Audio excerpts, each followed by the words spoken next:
देख रहे हैं एचएनएन न्यूज, जुनून सच दिखाने का। मैं हूं आपके साथ उन्नति भटनागर। डेडलाइन से 1.5 घंटा पहले ही अमेरिका के राष्ट्रपति डोनाल्ड ट्रंप ने सीज फायर का ऐलान कर दिया है। ट्रंप ने सोशल मीडिया पोस्ट पर सीज फायर का ऐलान करते हुए कहा है कि ईरान के साथ सभी बातों को लेकर विवादित मुद्दों पर सहमति बन गई है और 2 हफ्ते के अंदर समझौते के प्रस्ताव को आखिरी रूप दिया जाएगा। तो इसी के साथ ट्रंप ने दावा किया है कि ईरान हॉर्मुज स्ट्रेट खोल देगा। यह भरोसा उन्हें पाकिस्तान के पीएम शहबाज शरीफ और फील्ड मार्शल आसिम मुनीर की ओर से दिया गया है। ट्रंप ने यह भी कहा है कि अमेरिका पहले ही सभी सैन्य उद्देश्यों को प्राप्त कर चुका है और उनसे आगे भी बढ़ चुका है। साथ ही साथ ट्रंप ने आगे ये कहा कि उन्हें ईरान की तरफ से 10 सूत्रीय प्रस्ताव मिला है जो बातचीत के लिए एक व्यवहारिक आधार है। इसी पर चर्चा, क्योंकि अमेरिकी राष्ट्रपति डोनाल्ड ट्रंप की ओर से एक डेडलाइन सेट की गई थी और चेतावनी दी गई थी कि अगर स्ट्रेट ऑफ हार्मुज नहीं खोला तो फिर आपके प्लान्स पर हमले होंगे जिसे कोई नहीं रोक पाएगा। लेकिन इसके बाद देखिए, डेडलाइन से 1.5 घंटा पहले ही सीज फायर का ऐलान कर देते हैं अमेरिकी राष्ट्रपति डोनाल्ड ट्रंप और कहते हैं कि ईरान के साथ कई विवादित मुद्दों को लेकर बात बन गई है और अब जल्द ही समझौते को आखिरी रूप दिया जाएगा।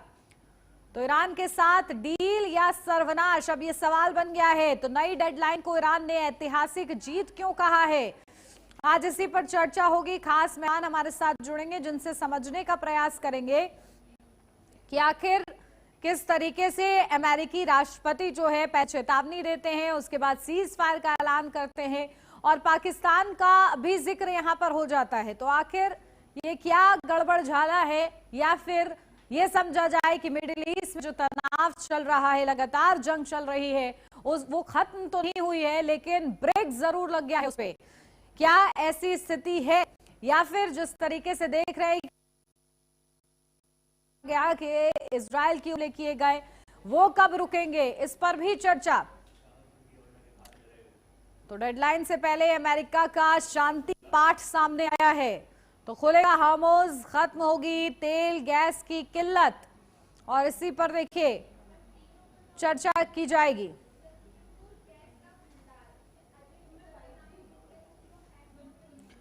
तो अमेरिकी राष्ट्रपति डोनाल्ड ट्रंप की ओर से पहले भी चेतावनी दी जाती रही है। स्ट्रेट ऑफ हार्मुज अगर ईरान की ओर से नहीं खोला गया तो उनके जो बिजली प्लांट्स हैं उसको निशाना बनाया जाएगा, खरद्वीप को निशाना बनाया जाएगा, उनके तेल के कुओं को निशाना बनाया जाएगा।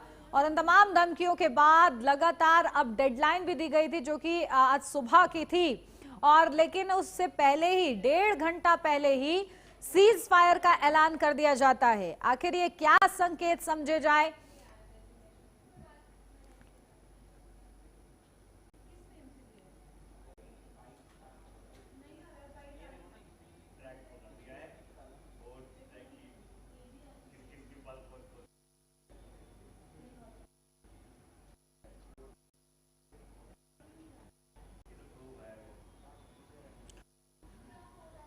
तो देखिए ये देखने को मिलेगा कि आखिर क्या स्थिति है। अब से कुछ ही देर में जानकार हमारे बीच मौजूद होंगे, वो समझाएंगे कि आखिर मिडिल ईस्ट तनाव की स्थिति क्या अब बन चुकी है इस सीज फायर के ऐलान के साथ ही। और क्योंकि ईरान लगातार हास्यात्मक तौर पर चीजों को ले रहा है, जहां ट्रंप के पोस्ट का वो जिस तरीके से रिवर्ट कर रहा है वो सोशल मीडिया पर ट्रेंडिंग हो रहा है कि ईरान इसको बहुत ही कैजुअली ले रहा है। आखिर इसके पीछे की क्या वजह है, और ये समझा जा रहा था कि ईरान को जरूरत होगी ब्रेक की, लेकिन अमेरिकी राष्ट्रपति की ओर से ऐलान किया गया कि सीज फायर हुआ है, कई जो विवादित मुद्दे हैं उन पर सहमति बनी है और अब से कुछ ही समय में ये जो पूरा समझौता है उसको अंतिम रूप दिया जाएगा।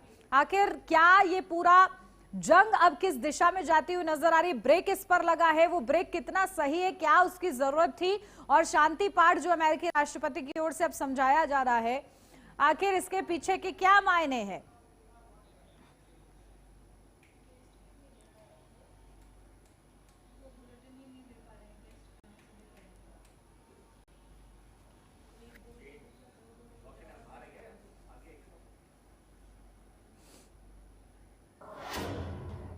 और इस बीच रुक करेंगे बड़ी खबर का, जहां शेयर बाजार में दिखा सीज फायर का असर। ये बड़ी खबर आपको बता दें, जहां शेयर बाजार पर भी इसका असर देखने को मिल रहा है। भारी बढ़त के साथ खुले कई देशों के शेयर बाजार।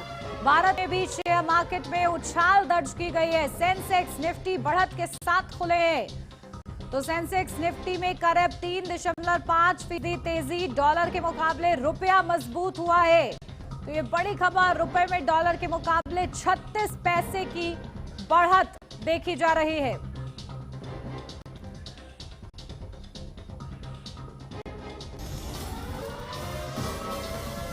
देखिए, शेयर बाजार में सीज फायर का असर दिखा है और रुपया मजबूत होता हुआ नजर आया डॉलर के मुकाबले। तो भारत में भी शेयर मार्केट में उछाल रिकॉर्ड की गई है। सेंसेक्स निफ्टी बढ़त के साथ खुले हैं। और इस बीच एक और बड़ी खबर मिल रही है, जहां सीज फायर के कच्चे तेल के दाम में भारी गिरावट दर्ज की गई है। कच्चे तेल में प्रति बैरल करीब $18 की गिरावट, तो $12 प्रति बैरल पर पहुंचा। तो ये बड़ी खबर आपको बता रहे हैं, सीज फायर के बाद कच्चे तेल के दाम गिरे हैं।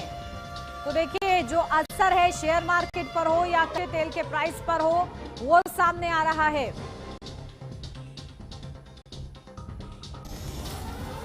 और चलिए इसी पर चर्चा की शुरुआत करते हैं। खास मेहमान हमारे बीच में मौजूद हैं, आपको रूबरू कराती हूँ। हमारे साथ captain Shyam Kumar, defence expert, जुड़ गए हैं। कैप्टन श्याम कुमार जी, बहुत स्वागत आपका। हमारे साथ कर्नल देवानंद गुर्जर जी जुड़ गए हैं, डिफेंस एक्सपर्ट है वो भी। कर्नल देवानंद गुर्जर जी, आपका भी बहुत स्वागत है। सबसे पहले शुरुआत आपके साथ करती हूँ कैप्टन श्याम कुमार जी, सीधा आपके पास, क्योंकि जो स्थिति अभी बनी हुई है, 1.5 घंटे पहले, डेडलाइन से पहले अमेरिकी राष्ट्रपति ये कह देते हैं कि अब जो है सीज फायर होने जा रहा है, और ये भी कहते हैं कि समझौता भी लगभग हो गया है, बस उसे अंतिम रूप देना बाकी रह गया है। लेकिन ईरान जिस तरीके से रिवर्ट कर रहा है हास्यात्मक रूप में, क्या समझा जाए? धन्यवाद उन्नति, जय हिंद, शरवरुणा। सीधी सीधी बात करूंगा। आज सुबह मध्य पूरब से ठंडी हवा चली है। आज सुबह मध्य पूरब से ठंडी हवा चली है। सावधान, हमले की सिर्फ मियाज चली है और अभी भी हॉर्मुज पे बकरों की बलि है। अब मैं इन 3 लाइनों को समझाता हूं। मेरे कहने का मतलब है कि एक सीज फायर का ऑलमोस्ट एक तरफा यूएस की तरफ से, और ये कहना कि ईरान मान गया है, पहली बात, जिसमें बहुत सारे संशय हैं जो आप कह रहे हैं। दूसरी बात, क्योंकि उन्होंने सिर्फ 2 हफ्ते की अटैक को टाला है, उन्होंने ये नहीं कहा कि हम इसके बाद कुछ नहीं करेंगे, और 10 तारीख को उन्होंने मीटिंग बुलाई है जिसमें वो डिस्कस करेंगे। और तीसरी बात, स्टेट ऑफ हॉर्मुज ईरान कहता है कि खुला हुआ रहेगा और टोल टैक्स लगते रहेंगे। कहने का मतलब इस 2 हफ्ते में वो टोल टैक्स को वसूल करेगा। और आपको मालूम है कि जो हॉर्मुज है वो ये बंद है, इसमें माइंस लगा रखे हैं उन्होंने, सो कॉल्ड, जो 6000 माइंस कहता है अमेरिका, और ये टोल टैक्स रिजीम है जो लद्दाख और कोसाम आइलैंड से जा रहा है। तो ये वाला खुला हुआ है और ये चल रहा है। तो अब 2 हफ्ते में क्या होगा? यही तो होगा। तो इसको समझना पड़ेगा। और इसलिए बहुत सारे संशय हैं कि जो 10 सूत्री कार्यक्रम जो उन्होंने दिया है, वो सबके सब, उसमें टोल टैक्स की बात करता है ईरान, उसमें ओमान के साथ समझौता कहता है ईरान, उसमें वो लेबनान को भी युद्ध रोकने के लिए कहता है, सारे एलाइड को सोवरेन गारंटी देने के लिए कहता है, और no attack in the future. ये सारी बातें क्या अमेरिका मानेगा? मैं आगे भी बात करूंगा कि अमेरिकन प्रेसिडेंट ने क्या बोला और उसके क्या मायने रहते हैं इस कंडीशंस में। तो ये फिलहाल काफी सतर्कता पूर्वक पूरे विश्व को इसे देखना पड़ेगा। उतावलापन ठीक नहीं इसके लिए। और जो आप देख रहे हो, चाहे दाम घट गए हो, चाहे शेयर मार्केट उछल गया हो, इससे भी समझना होगा ध्यान से, क्योंकि वो विश्व को अपने पहलू में लेने की कोशिश कर रहे हैं, रीमैन्यूवरिंग कर रहे हैं, गुड बॉय सिंड्रोम बना रहे हैं, और साथ साथ यूनाइटेड यूनियन की फोर्सेस और नाटो की फोर्सेस या जो भी आने वाली है, जो हुती के साथ हुआ था पहले, उनकी भी लॉजिस्टिक सपोर्ट और उनकी मूवमेंट का इंतजार रहे हैं। तो बहुत सारी बातें अभी इसके लिए देखनी बाकी है। जी,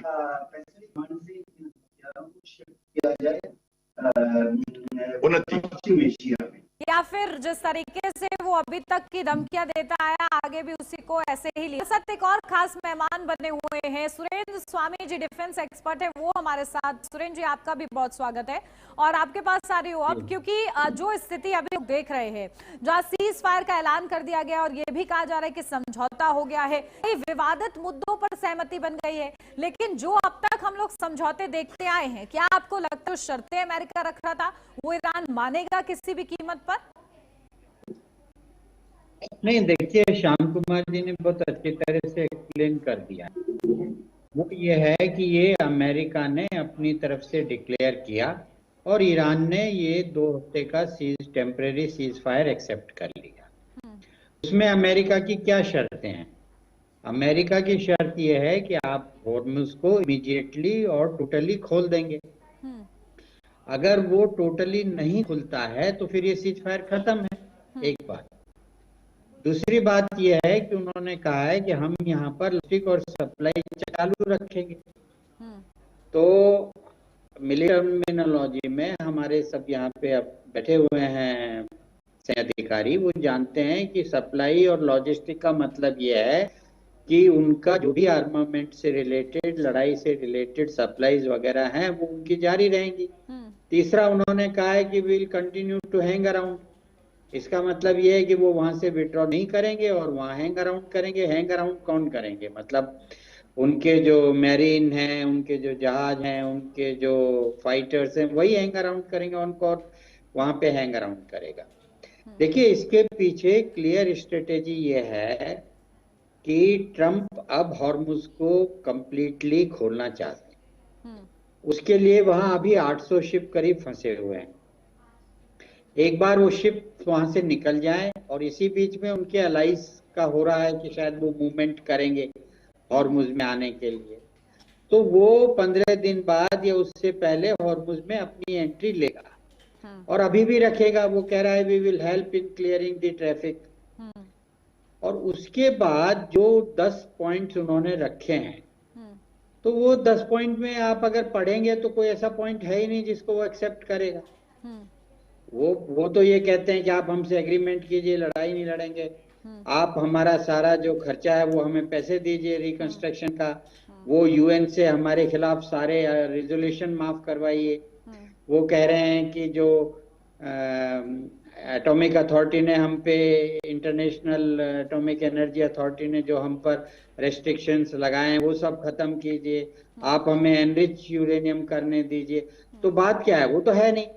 ये खाली जैसे कहा है इन्होंने कि भाई वो टाइम गेन कर रहा है, वो टाइम गेन कर रहा है अपनी इंटेलिजेंस को और अपने रिसोर्सेज को एक पूरे तरीके से इस तरह मोबिलाइज करे कि अगली लड़ाई जब हो तो वो एक स्लॉट में काफी कुछ डैमेज पहुंचा सके। और ईरान का ये कहना है कि वो मानी, शर्तें थोड़ी मानी है, तो कहीं भी नहीं लिखा है। उन्होंने कहा ये 10 पॉइंट का जो एग्रीमेंट है इस पे बात हो सकती है, ये बात करने के लायक है। तो लायक का मतलब ये थोड़ी हमने मान लिया, तो समझौता कुछ नहीं है। अभी सिर्फ टेम्परेरी सीज फायर है 2 हफ्ते के लिए, ऑन दी कंडीशन कि हॉर्मुज़ खुला रहेगा। बाकी जो विषय है उन पे बात होगी। अब बात के बाद उसमें क्या निकलेगा, माना जाएगा नहीं, हमें तो लगता नहीं है कि वो बातें मानी जाएंगी। अगर ईरान का न्यूक्लियर प्रोग्राम चलेगा तो फिर ये लड़ाई का बेसिस ही खत्म हो जाएगा। जी जी। और दूसरी बात ये है कि अभी तो हिजबुल्लाह पे तो लेबनान से तो एग्रीमेंट है नहीं, वहां तो इजराइल की बम्बार्डमेंट जारी है जी। तो मिला करके स्थिति ये है कि अपनी गुडविल बनाना, दुनिया कह रहा देखो मैं तो हर तरह से तैयार हूँ, ईरान नहीं मान रहा है, और मेरे के बाद भी वो कहे जा रहा है कि हम ये कर देंगे वो कर देंगे, तो आप कुछ मत दीजिए। जब मैं बहुत प्रतिशोध लूं बड़ी तेजी से, जो उसने कहा था जो पूरी सिविलाइजेशन जो है वो खत्म हो जाएगी, तो बेसिस को लेकर के है। लेकिन ये है कि कम से कम एक शुरुआत है। जो हमने आप लोगों से डिस्कशन में पिछले डिबेट्स में ये बात कही थी कि इस समय अगर वो ईरान हॉर्मुज़ खोलने के लिए तैयार हो जाता है तो वो लोग नेगोशिएटिंग टेबल पर आएंगे। उतनी प्रोग्रेस है, ये भी अच्छी है। अब देखना ये है कि ये फाइनली कितनी चलेगी। बिल्कुल। और लेकिन देखिए मुझे नहीं लगता कि जो सीज़फायर का 10 भी शर्तें असर अब रखी हैं वो दिखने मानी लगा है, जाएंगी। शेयर मार्केट पर भी, कच्चे तेल पर भी इसका असर जो है देखने को मिल रहा है। आपके पास आ रही हूँ कर्नल देवानंद जी, क्योंकि जिस तरीके से सुरेंद्र स्वामी जी ने भी कहा और कैप्टन सर ने भी कहा कि अमेरिका जो है एक रणनीति तैयार कर रहा है, उसने ब्रेक लिया है और कहीं ना कहीं दुनिया को भरोसे में भी ले रहा है कि देखो हम तो हर तरीके से तैयार है, सीज फायर का ऐलान किया गया है और ऐसे में वो अपना जो पूरा प्लान है, जो अपनी रणनीति है, क्या वो और ज्यादा ठोस करा। लेकिन क्या ये बात ईरान को समझ में आ रही है?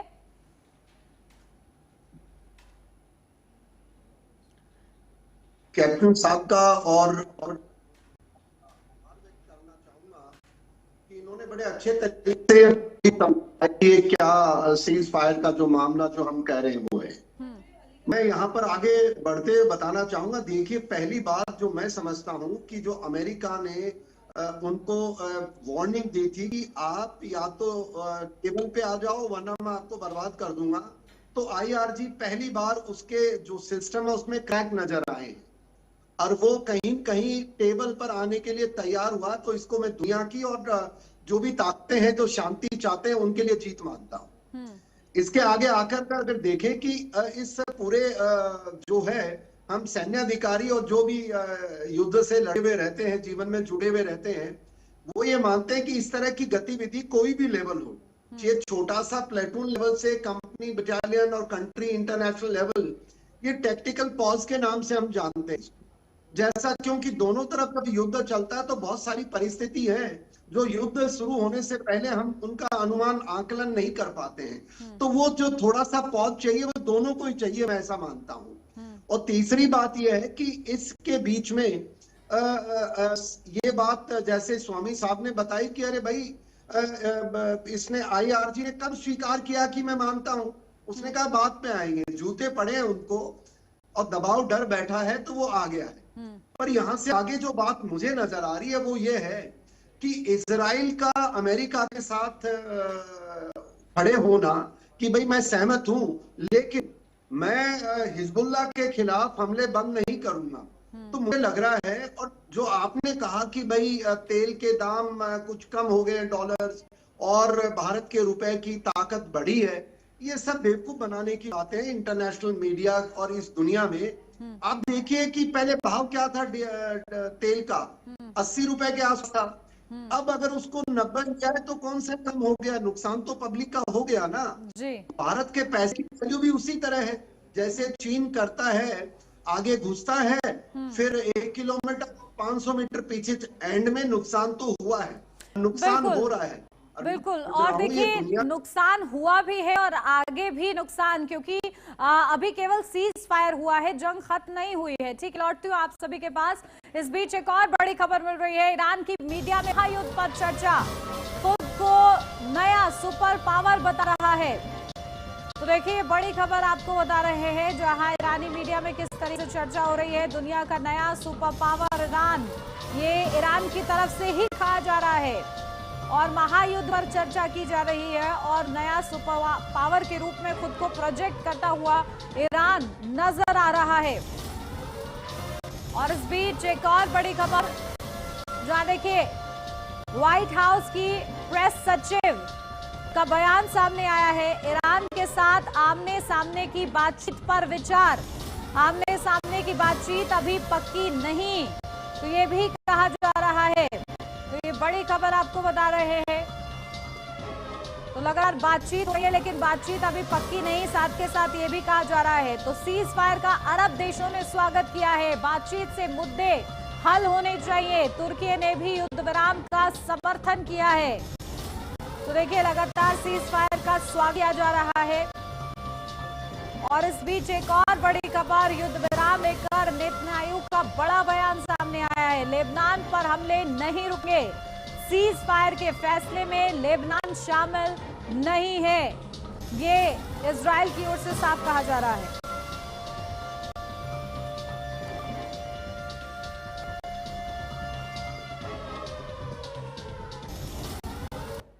और सीधा रुख करते हैं मेहमानों का। कैप्टन सर हमारे साथ लगातार बने हुए हैं।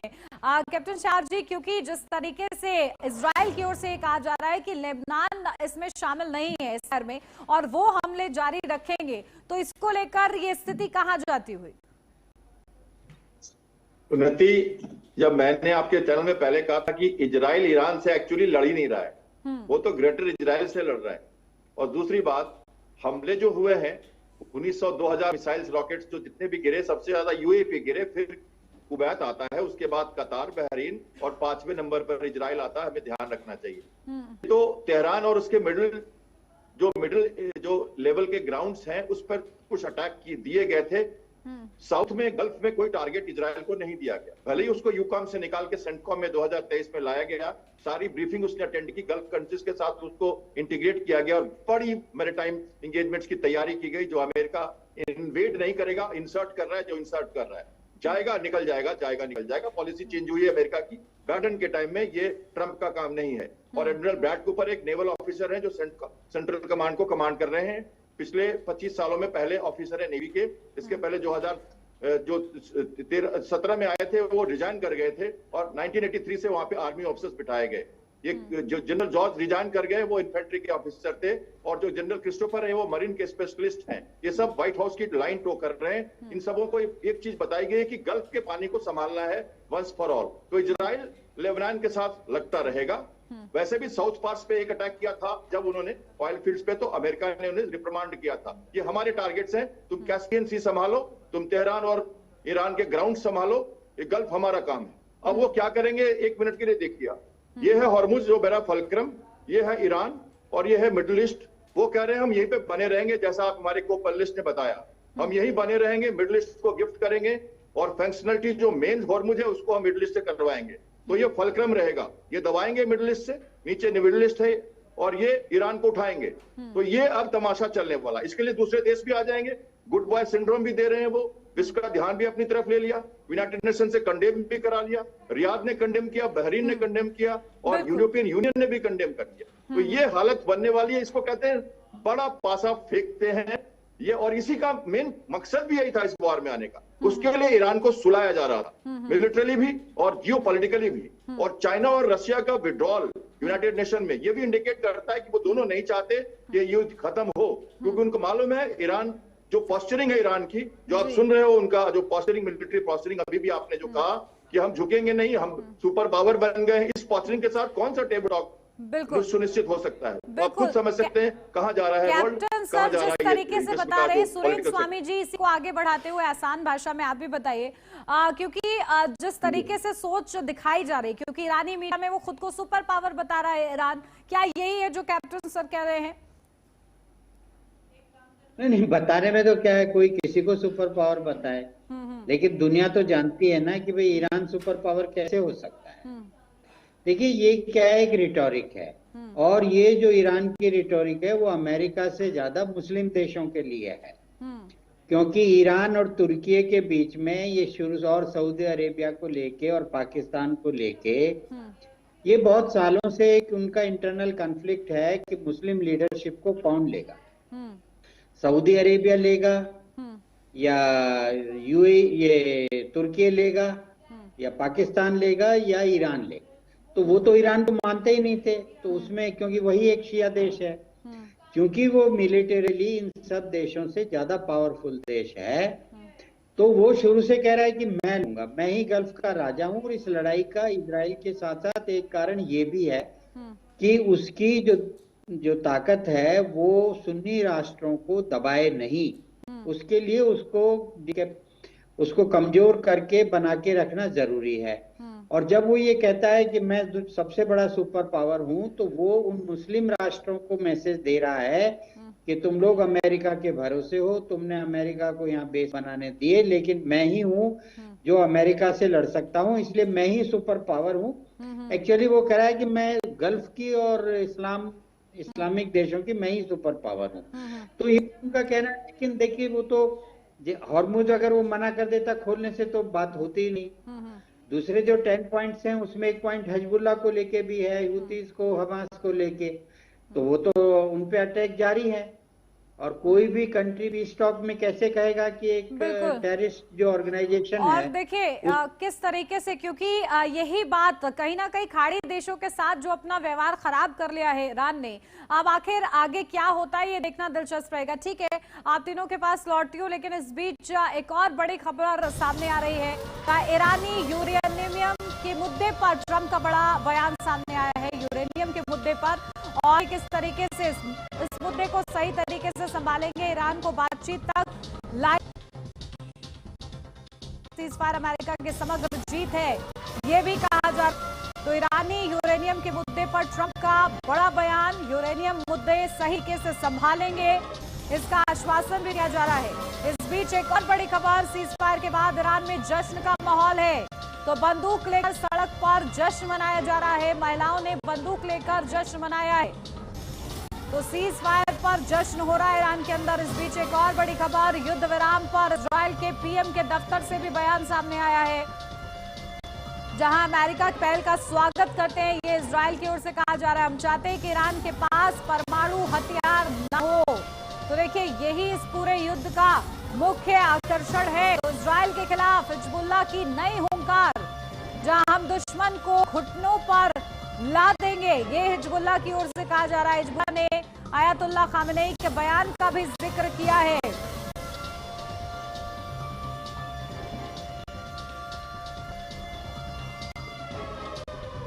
तो देखिए, आखिर मिडिल ईस्ट के तनाव पर ब्रेक लगा है। हालांकि ये जंग लगातार जारी है, लगातार हमारे साथ खास मेहमान जुड़े और उन्होंने बहुत ही बेहतरीन तरीके से समझाने का प्रयास किया कि आखिर क्या स्थिति इस वक्त मिडिल ईस्ट जंग की बनी हुई है और आखिर इस सीज़फायर का मतलब क्या है। आप तीनों का बहुत शुक्रिया हमारे साथ इस चर्चा में जुड़ने के लिए। और इसी के साथ इस चर्चा में मेरे साथ बस इतना ही। खबरों का सिलसिला आगे भी जारी रहेगा। आप देखते रहिए HNN न्यूज़, जुनून सच दिखाने का।